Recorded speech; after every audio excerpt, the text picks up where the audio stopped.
What up? What up? P.A.T. I'm outside. I'm outside. But on a serious note, let me just say something real quick. And it might not be real quick, but give or take. I'm going to go on a little length. I'm not going to go into too much length, but I'm going to go on a little length, you know. So a few years ago, somebody told me that I talk about race too much. Okay. They said, Pat, why do you talk about race so much? And I know that's more of a question than a statement, but they were making a statement.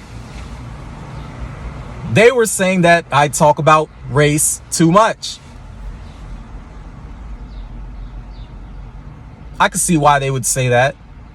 I don't know if I quite agree 100%, but I could see why they would say that. I could see why. Because I do talk about race. I talk about it enough. But my opinion is this. As a black person, as a black man,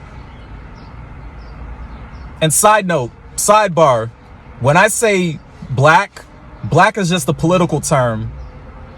Because at the end of the day, I'm more than just black. I'm more than just a black person. I'm a God. I'm a God living a human experience. So I'm more than just a black man. I just happen to be a God inside of a black man's body. But black is really just a political term because I'm African. All black people are African. I don't care what part of the globe they're from. They're African. There's Africans in Africa, obviously. There's Africans in America. There's Africans in the Caribbean. There's Africans in Europe. There's Africans in Asia. Africans are all over the globe. So that's how I identify myself. But I do say black because it's easier to communicate in that way. And it gets straight to the point. And when it's all said and done, it's political. It's just political, for lack of a better term. Because, I'm going to say this again, I'm more than just black. However, I understand that the society that I live in, I'm identified as black. Whether I agree or not doesn't even matter, because I could walk around and say that I'm a Martian. Nobody's gonna go for that. When they see me, they see a black man. So to society, that's what I am. And that's fine, because at the end of the day, I am human. And most importantly, I'm a God. I'm a God living a human experience. But anyway, to get to the Pat, you talk about race too much aspect of this, is the fact that nowadays, it seems like everybody talks about race a lot. It seems like when you turn on the TV, when you go on social media, when you're out there in the real world, that's all people talk about is race. All we hear about is race, race, race, race. Racism, racist, race. That's all we hear about. That's all people talk about all day, every day. And I mean, people been talking about it. Everything's about race. Some people might not agree, but I think those people are just putting their head in the sand. If I'm gonna be brutally frank, their heads in the sand. I think those people would need to come up for air if that's the case, because everything is about race. So I just think it's interesting how nowadays everybody is talking about race. But see, the times that I've talked about it years back, not only have I been told that I talk about race too much, but I've heard things along the lines of, stop being so pro-black. Why are you so pro-black? You know, it's all that bullshit. Put your fists down. Stop being so pro-black. You know, all that shit. You know, so I got some of that in the past. And I've got things along the lines of, well, it's not about race. It's about the rich and the poor.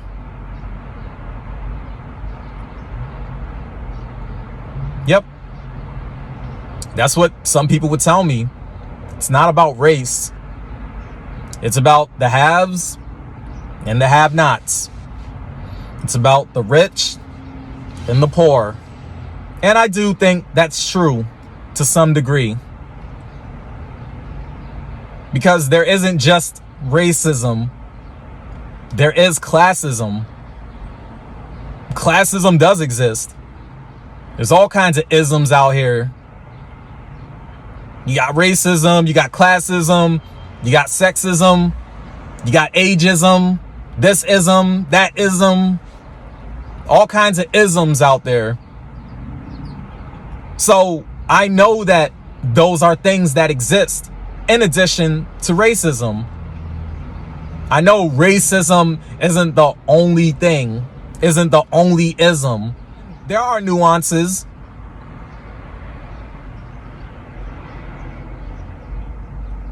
There are things here and there that maybe not tied directly to racism. Could be more so indirectly. But the fact is, racism supersedes all of that. And I understand that there are some people who will disagree with that statement, because based on their experience, they're not going to necessarily agree with racism being on the top of the totem pole. For example, if I talk to a white woman, she doesn't have experience with racism. She has experience with sexism. That's her experience. While me, my experience is with racism. So for the white woman, racism probably isn't going to be at the top of the totem pole for her. But for me, racism is at the top of the totem pole. So I understand that what I'm saying is something that some people will just disagree with, and I'm fine with that. It doesn't change anything for me in how I think, but I can acknowledge that, okay, well, you know, I'm referring to the white woman, your experience is different from my experience. And in regards to pro-black, of course, I've had people throw shots and try to put dents in my armor about that. Now, don't get me wrong. There are some people who like it, but then there's others who, they don't like it. That's cool, because I'm not here for what people don't like. I'm going to do me regardless. And I know that people taking shots at pro-black, that's nothing new. Basically, I'm going through the same thing that Malcolm X went through. Because let's be real, there were black people who didn't agree with Malcolm X. There were black people who told Malcolm X to back up off that pro-black stuff, you know, calm down, like, you know, slow down, brother, slow down. We already know white people wasn't going for it.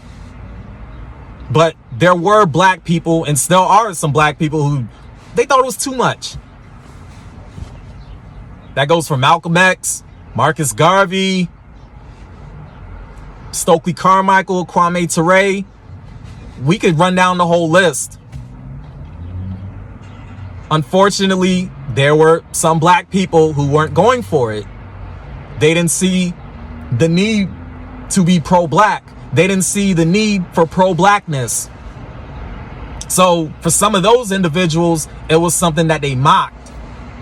And what's crazy, maybe not so crazy, is that to this day, some black people still mock pro-black. So for me, it doesn't bother me that much when I hear people talking down on it, or people tell me to ease up off of it, or to put the fist down, or they're mocking the black fist. They're mocking pro-blackness. So personally, somebody throwing their little shots here and there about being pro-black or being too pro-black or whatever, that doesn't bother me, because this is nothing new. There's always going to be the house Negroes and the field Negroes. There's always going to be the black people who want to stay enslaved. And then there are the black people out there who will fight their enslavement. That's a power struggle that's not going to go away anytime soon. Because there are black people who are okay picking the cotton. But then there's some black people out there who want to burn the plantation down, and who have the mentality to try to burn the plantation down. There's always going to be that divide. There's always going to be that split. It is what it is. Pro-black also became mainstream. And when I say mainstream, it got sucked up into the capitalistic machine. It got sucked up in the capitalist machine. To take it a step further, capitalism figured out a way to profit off of pro-blackness. Capitalism figured out a way to profit off of pro-black content. Capitalism made Black Lives Matter being plastered everywhere okay. Capitalism made Black Lives Matter, whether it be the phrase or the organization, more palatable to the general public. And speaking of Black Lives Matter, that started back in 2013 after Trayvon Martin was murdered by George Zimmerman. As we all know, George Zimmerman was acquitted of that murder. Let's fast forward to 2018 when the Black Panther movie came out. And for those out there who might have been living under a rock or still live under a rock, I'm talking about Black Panther, the Marvel superhero. That movie came out in 2018. And the opening weekend of the Black Panther movie made it okay for people to be as pro-black as possible. And I'm talking as pro-black as possible without being socially penalized for it. Now, I've said all that to say that obviously race is an issue. Race is a thing.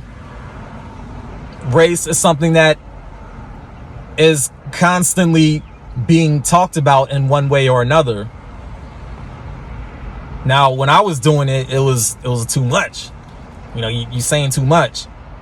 Man, obviously, I'm no originator of talking about race. Of course, there were black men and black women before me, decades, hundreds of years ago, who were discussing race way before me. So I'm fully aware of that. But within my immediate sphere,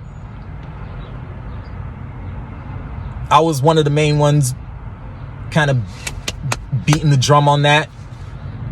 And for some people, it might have been a bit much, whatever that means. But now everybody's on that train. Everybody's on that bus. Everybody's taking that ride now. And this isn't me bragging. There's nothing to brag about.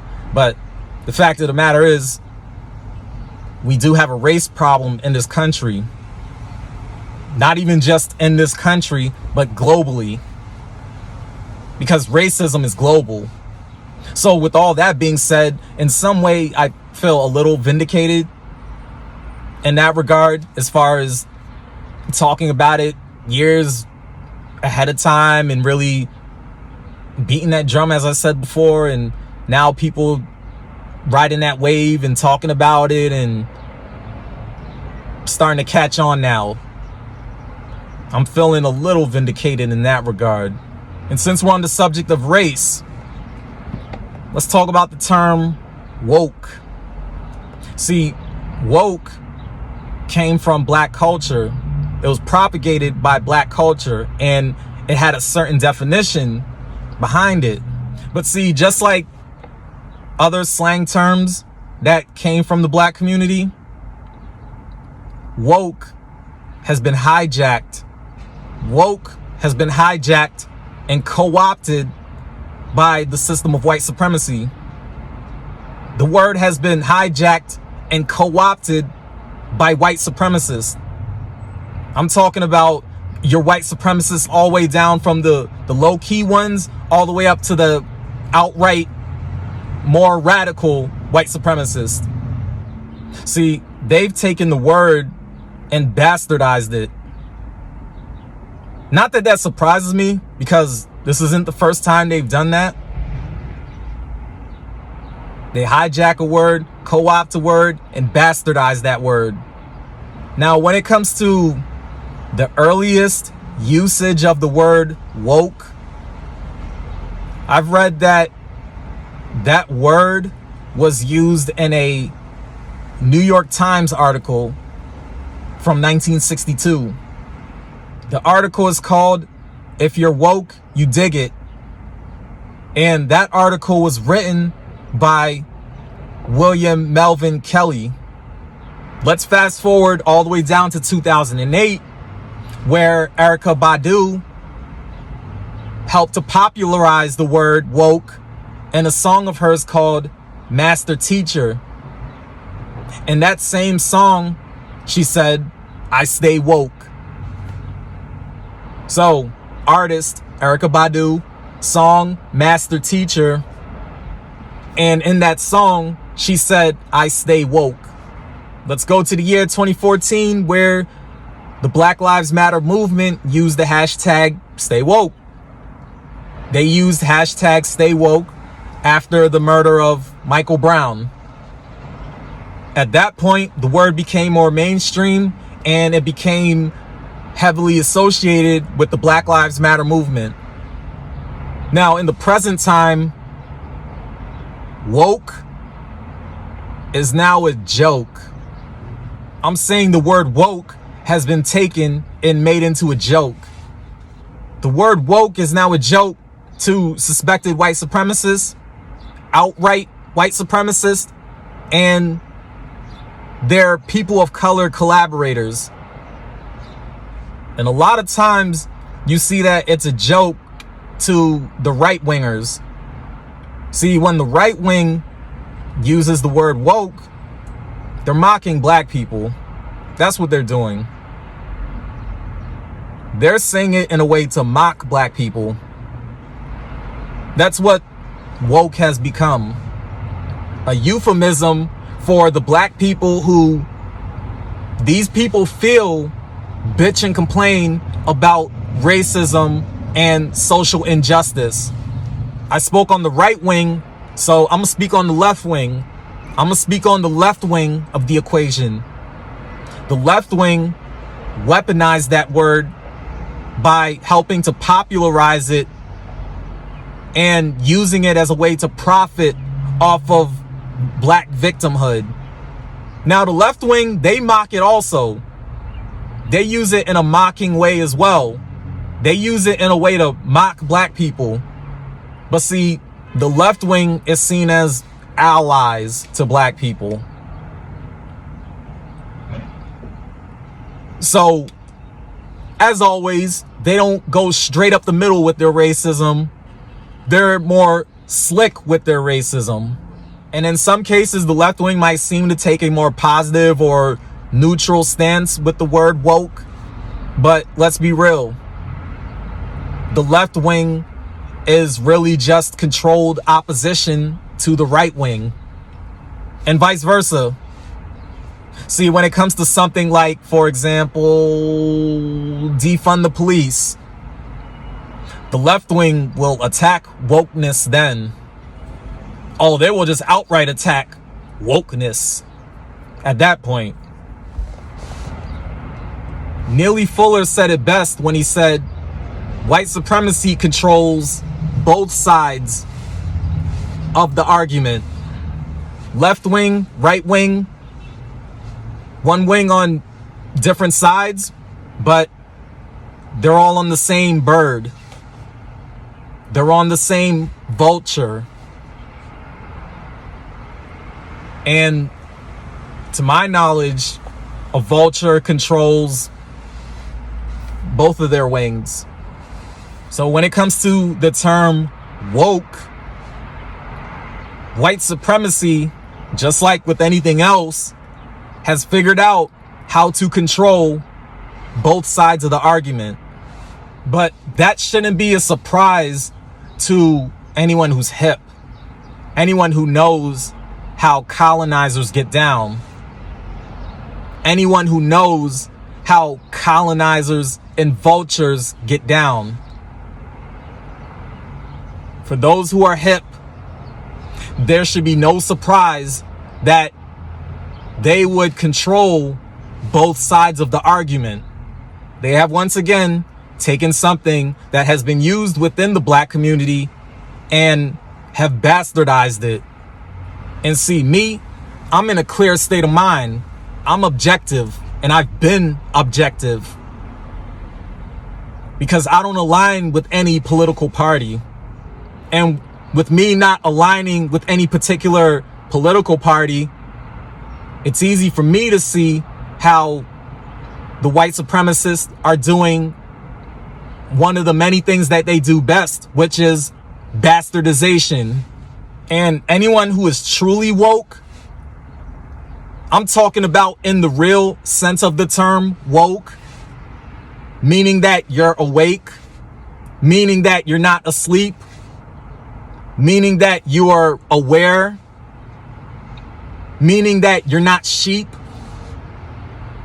You're gonna see the bullshit for what it is. You got both eyes open.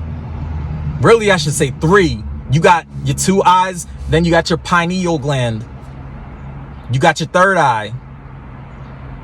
All three of those eyes are open. You see the bullshit for what it is. You see the bullshit in the rhetoric. You see the bullshit in the media narratives.